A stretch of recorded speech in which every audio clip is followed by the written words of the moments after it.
So yeah, Judas came up. He did kiss me, like a greeting, you know, like they do in Europe in particular, indicating to the soldiers that I was the man.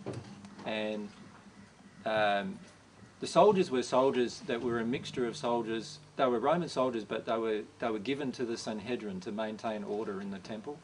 So they were the soldiers that came to get me, and they bound me and took me off, and brought me before this hastily prepared Sanhedrin court. There were 71 members in the Sanhedrin. My own father was one of the members, but they didn't invite all of the members who had any liking for me. So they only invited the members who wanted me dead. The Sanhedrin court was split in half because of my teachings, basically. There were half of them who really loved the teachings of divine truth, and there were the other half who hated them with vengeance. The half that hated them with a vengeance was all about money, actually, and power. It was all about them losing the power over the people. Because I was promoting a direct relationship with God, with each individual. They were promoting a relationship with God through the priesthood.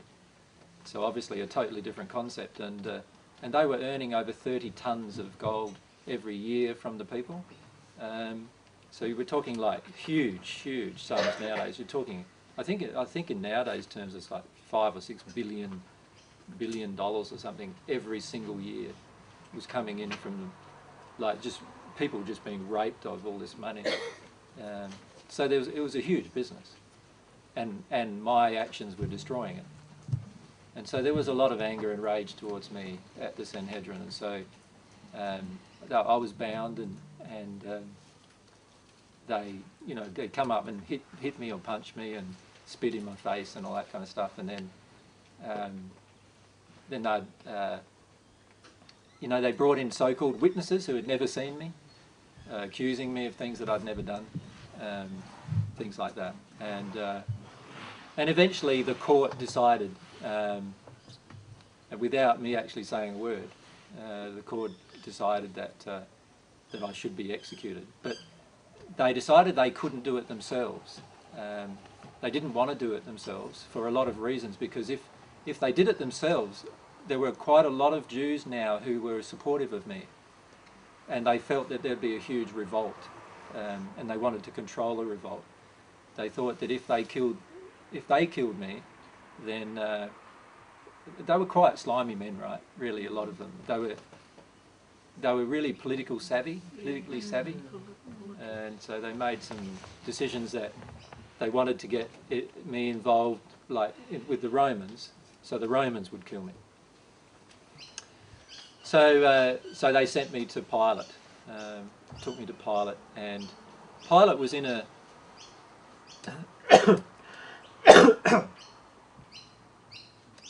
It's just come here for some reason. Pilate's still in the fifth sphere of the spirit world.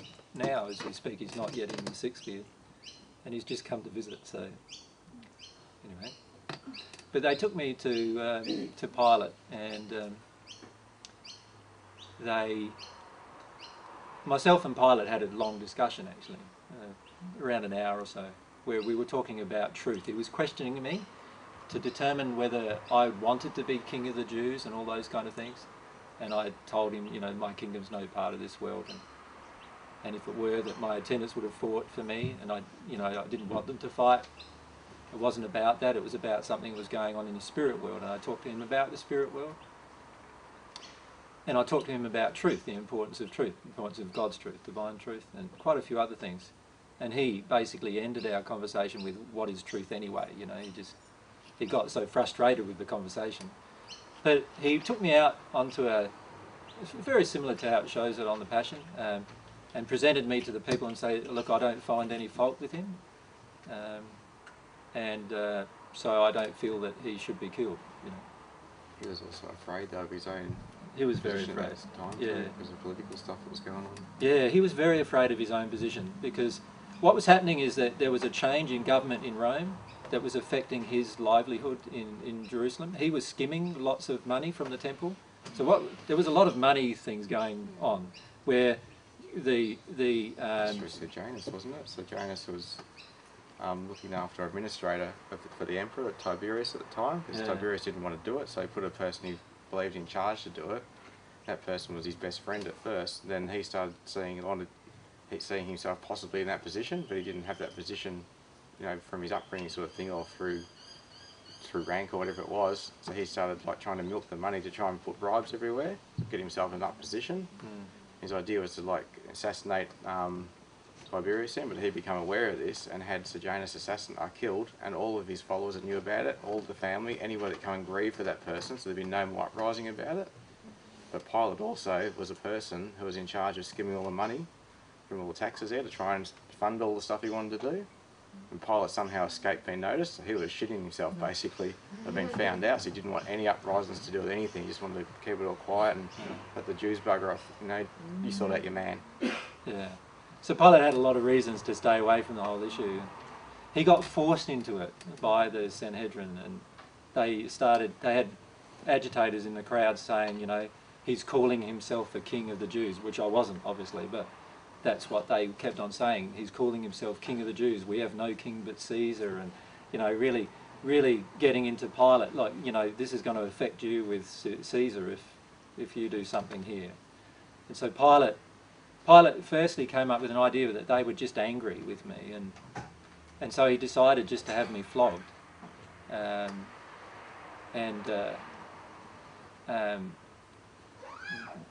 So I got taken away to be flogged, but he gave instructions that I wasn't flogged too much, but the soldiers were quite angry with me, and so they flogged me pretty badly. I couldn't hardly stand up after the flogging, and it was pretty much like it's shown in the Passion, pretty much blood everywhere, and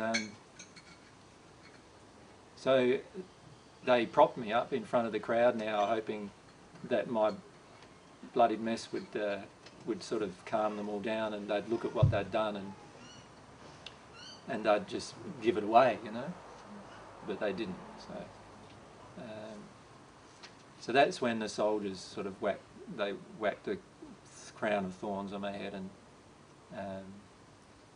and they did a bit of water torture type stuff with me as well, and brutalised me, my private parts and things like that as well.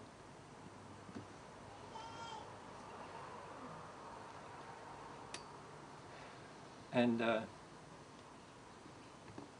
they sort of presented me back to the crowd. And by this time, obviously a lot of the people who were with me knew what was happening, and Mary was actually not in Jerusalem at the time, but she was, by this time she was now in Jerusalem, so she watched a lot of this happening as well. And my mother was there, and my mother's sister, and John's mother, and Apostle John's himself was there, and quite a lot of the disciples had scattered by this time because they were worried about what would happen to them. And so then I was just basically had to walk the walk, I suppose, you could say. It was Pilate wanted to didn't want to crucify me, but the crowd called out for my crucifixion, and the problem was too is there was this other man, Barabbas, who, in fact, his name was Jesus, believe it or not, not Barabbas. So, you know, in the Bible how it talks about this man Barabbas, who was a thief and a murderer, his actual name was Jesus. So there were two Jesus. Which one do you want? Which one do you want? And they freed. The reason why they freed one of us was that it was a common custom to grant a pardon for somebody on the Passover, which is happening once a year, right? It was a once a year event. So, you know, of all the political prisoners that were kept in prison, one prisoner got a pardon, and so the other Jesus got a pardon. that's incidentally why they tried to get that over and done with really quick. So be over and done with before the Sabbath, or their holy day, holy celebrations. They wanted it done, and it was only now about 6 hours before the evening. So, and if it was unlawful for a person, a Jew, to touch a bloody body on the Sabbath, so anybody who died on the Sabbath was left to the following day to be prepared generally. And so what happened was that I had to carry this stake. It wasn't a cross, it was just a pole up the mount to Golgotha, and I was so exhausted that I couldn't carry it very far, and then a big man, Simon, his name was, stepped in and helped me carry it. In fact, he probably carried me and it up to the top of the mound. And Corny was overseeing all this procession. So Cornelius was the centurion overseeing the whole crucifixion of the 3 people, not just myself. The other 2 people they crucified the Roman way, which was with a cross. But Pilate wanted to make a statement that it was to do with the Jews' decision and not his decision. So, and one of the reasons why he wanted to make that statement is that I knew his wife, and his wife had had dreams about me, being you know, a son of God and all those kind of things, and in the sense of the born again sense, and so she was really superstitious with me and about me, and so she was trying to get Pilate to not do it, and so he had a lot of pressure from her, but the pressure coming from Caesar or from the threat of his life was far greater. So he decided to crucify me, but to crucify me on a stake instead of a cross, which meant hanging like so, rather than like so. And so Corny's already described how he nailed the nail into my wrist at the top, and I was looking at Corny with love, and he just threw down the hammer, and he didn't do my feet. So another one of the soldiers, like the other soldiers were a bit confused because he was the actual in charge. So, you know, they didn't know what to do for a while, and then they decided they've got to keep going with the crucifixion. So they nailed my feet, and probably the worst thing for me at the time was just seeing my soulmate's sadness, and sort of now I sort of feel a bit like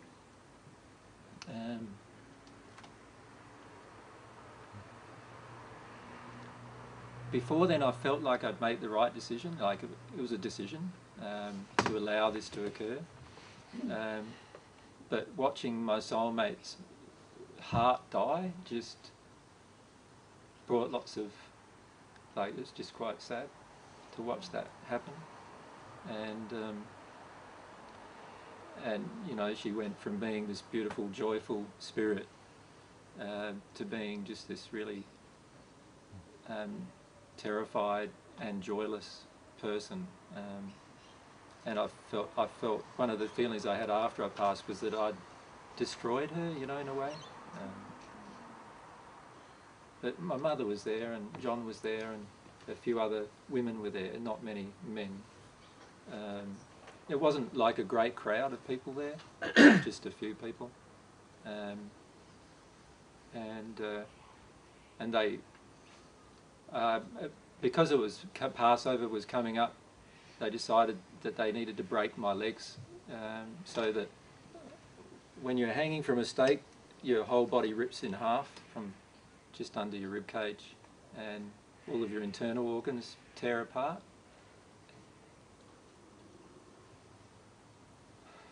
And so they thought that I'd have to do that. They thought they'd have to break my legs to make all the bottom half of the weight of my body just tear everything apart and kill me. But what happened was that because I was so sort of sensitive to everything emotionally, and because of the beating that I'd had, I bled to death before then, and not just, there was no muscular strength left in me anymore to hold myself together as there would normally be. A lot of people died in 2 or 3 days on a cross instead of just in 6 hours. But in my case, I died in just under 6 hours, and my body did tear apart, and that's how I died. And then I left my body just as anybody does, and I watched the rest from the spirit world.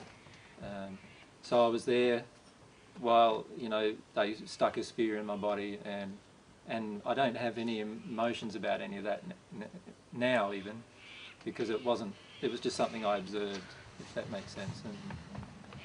But the things I do have emotions about are just watching how sad and terrible all of the ones who were there present who loved me felt, you know, and particularly Mary, and just the terrible emotions that they went through. They pulled me down off the cross or off the stake, and Mary just wept for quite a few hours into the evening, and then they carried my body off to be prepared for burial, which took the next day. And they didn't do it on the next day because it was Sabbath, so the following day afterwards they were allowed to do it, so they prepared my body for burial and buried me that day. So, but I was watching all of these things in the spirit world, and obviously I was comfortable with what was happening, but nobody else was. So then they put me in the tomb, which was actually my father's tomb. He'd bought a tomb when he bought a house. He bought a house in Jerusalem when I was in my 20s, and he bought a tomb in Jerusalem as well, because he felt he always wanted to be buried in the holy city. And so I was placed in the tomb. And what I did as soon as I was placed in the tomb and it was closed over, I destroyed the physical body. Like, I made the physical body disappear. Just go into it. Basically, you know how bodies disappear over time? Well, what I did was just hasten that process so that the body disappeared within an hour or so. And the process of that happening meant that the shroud, the shroud was left there over the top, but no body.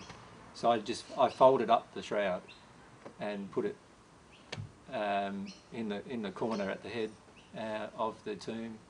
It was like a rock that I was laying on. And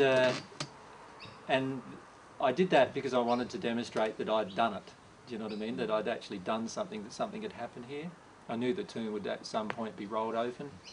And there were a number of sixth-sphere and celestial spirits who caused the rolling. They materialised the body and rolled the tomb door open.